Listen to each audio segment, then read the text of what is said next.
With the launch of the Europa mission fast approaching, Picard and crew race to stop Dr Soong and save the future as they know it in Picard's second season finale, Farwell. But what happened? What did I like? And what didn't I like? Before I get into this recap and review, please note this video contains spoilers, so if you've not yet seen Picard's latest episode Farewell, or any of Picard Season 2, this might not be the video for you. Let's warp into this. With the Lacerina gone and the Europa launch just hours away, Picard and crew devise a plan to stop Dr Soong and ensure the mission proceeds as their history remembers it. Seven, Raffi and Rios head to Soong's LA home while Tallinn, determined to complete her mission at any cost, beams to the launch complex. Unwilling to let Tallinn sacrifice herself, Picard suddenly steps into the supervisor's beam and joins her. The plan to thwart Soong, like so much of this season, just comes out of nowhere. Does anyone else find it strange that the crew would assume Soong is already back home? How do they know about a drone strike? These things could have been hinted at in scenes last week. Some sort of vague threat of having some sort of backup plan. Did a load of important stuff end up on the cutting room floor or something? I feel like we're only watching half a show. Seven, Raffi and Rios arrive at Soong's laboratory where they discover the Doctor has initiated a strike on the launch complex using a squadron of drones. The drone system is protected, designed to detonate on tampering, forcing the group to hack into the command system to take manual control. Raffi's attempt is successful and Rios takes control of the drones, destroying them before they can reach their target. Was Soong's drone plan ever going to work? Of course not. Is anyone else amazed at Soong's ability to travel halfway around the world and still have time to initiate this attack? In any case, and being as charitable as I possibly can, this was fine. A paint-by-the-numbers thwart the missile attack with wire cuts and people pulling strained faces as they stop the threat at the very last second. It's tropey as hell, but that's what I've come to expect from the show at this point. At the launch complex, Tallinn chides Picard for attempting to interfere with her mission to protect Renee, telling the Admiral that her fate is not for him to decide. Picard relents, allowing Tallinn to infiltrate the complex. Once inside, Tallinn breaks the supervisor's strict protocol, revealing herself and her lifelong mission to Renee. Using his power and influence, Soong arrives at the complex and demands some FaceTime with Renee. Encountering the young Picard, fleeing what she describes as a crazy woman, Soong places his hand on Renee's face, telling her everything will be okay. His comforting is a ruse, however, as Soong reveals his hand contained a fatal dose of neurotoxin. Content with his efforts,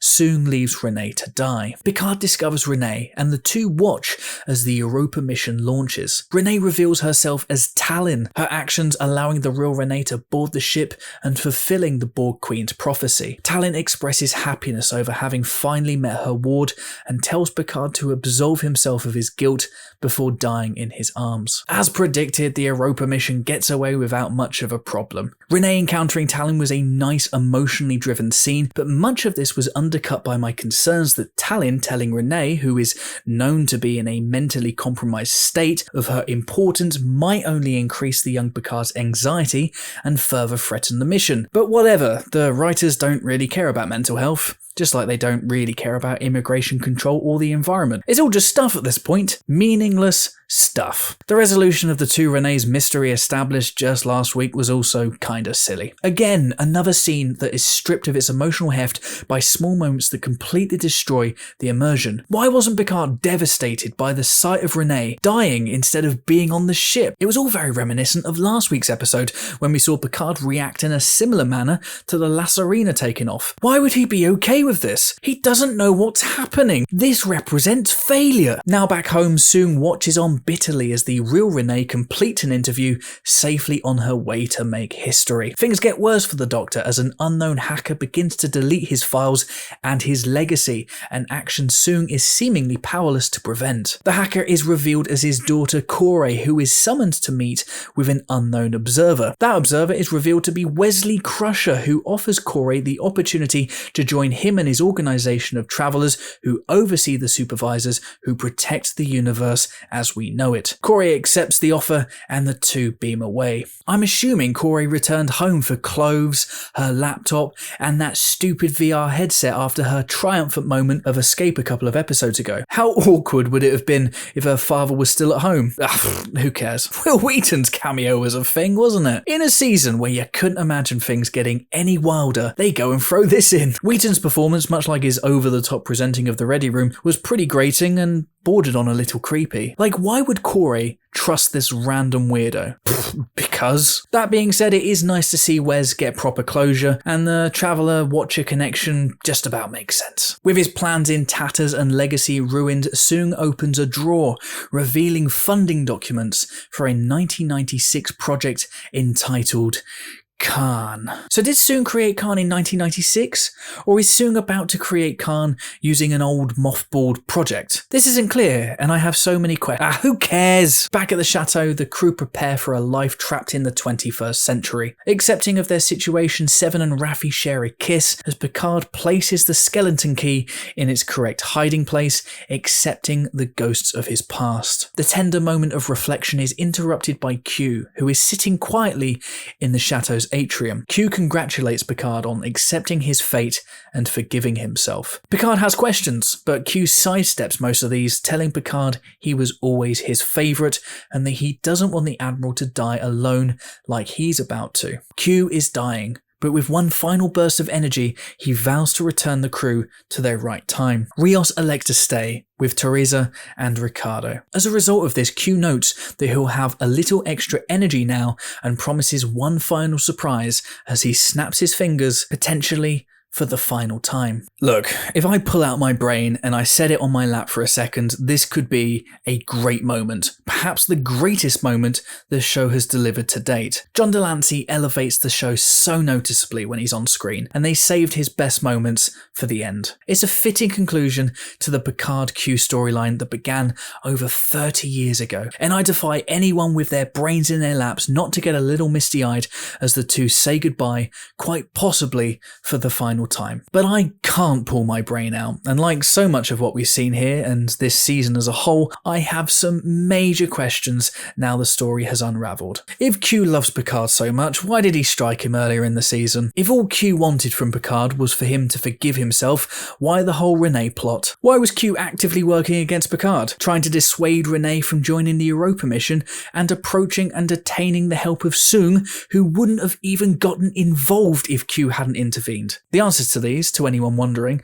is don't ask, and that is a sign of a poorly written show. Back in the 25th century, on the bridge of the Stargazer, Picard and Seven are once again face to face with the Borg Queen. This time Picard orders the crew to stand down and cancels the self-destruct sequence. The Borg Queen reveals herself as Jurati and tells the crew that she and her collective have arrived to protect them from a galactic event which threatens to wipe out all life in the local sector. Picard grants Seven a field commission as captain of the Stargazer, and Elnor is revealed as resurrected aboard the Excelsior, evidently the final surprise promised by Q. The fleet combines with the Borg to create a barrier that successfully protects the local area from the anomaly, which then turns into a giant transwarp corridor. Jurati requests admission of her collective into the Federation and offers to protect them from whoever created the anomaly in corridor, which Picard accepts. This was wild. I literally had to watch this 3 times to work out what was going on here. It was Rise of Skywalker levels of plot insanity. This is everything wrong with modern Star Trek in one single sequence. A sprint to the finish, with reckless abandon for actual science in favour of delivering moments that feel completely unearned. Where did this anomaly come from? How did no one notice this anomaly? How did the fleet get to the anomaly so quickly? How convenient that the blast from the anomaly was small enough for the fleet's shield to protect. How did the Andorians on a nearby planet see the light instantly? That's not how light works. How come the Stargazer's bridge crew stopped shooting the moment Picard told them to cease fire? When Rios ordered the same in the very first episode, everyone kept shooting. Why didn't the Jurati Borg Queen arrive with her face revealed in the first place? Why didn't she just open a channel to announce her plan? Does Picard seriously expect not to get a whole load of grief for allowing Jurati's Borg collective entry into the Federation? It seems like something that they might not be okay with, you know, because they turned away a single former drone who was instrumental in getting one of their ships home 60 years early. And that was mentioned a single episode ago. The swelling of music, Seven's triumphant moment in the center seat, and the return of ship beauty shots will satiate most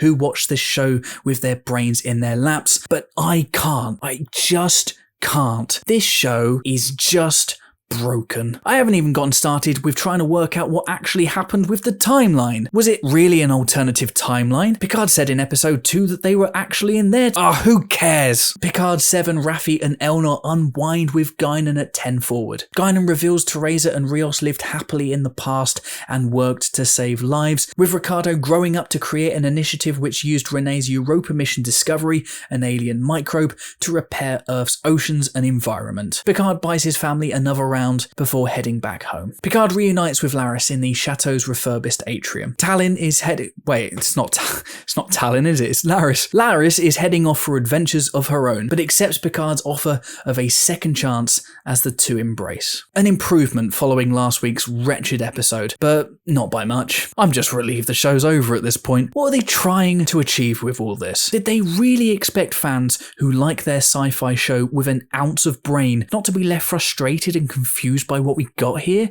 What we got over these 10 episodes? I fully understand now why we got a teaser for Picard's first season. They must have watched this back and realised that no one will come back after this. And aside from a number of hardcore fans still clinging on to a sliver of hope that we'll get back some semblance of the great heroes we once knew, I don't think many will return. Things started strong, yes, but the thread soon unravelled, revealing a tapestry, a house with bricks made out of nonsense, held together by that discount store sticky tape that doesn't really stick stuff together. Is that a nonsensical metaphor? It is? Well, great! I'm one step closer to becoming a writer for Star Trek. Truthfully, my patience on this show ran out a few weeks back. Last week's episode made me angry for a brief moment, but I quickly realised that getting angry at a show, even a show representing something as dear to me as Star Trek, was just a waste of time. The most damning verdict anything can receive is a non-reaction. Silence. A shrug of the shoulders. And for this, the single worst season in Star Trek's long and mostly illustrious history, the silence is deafening.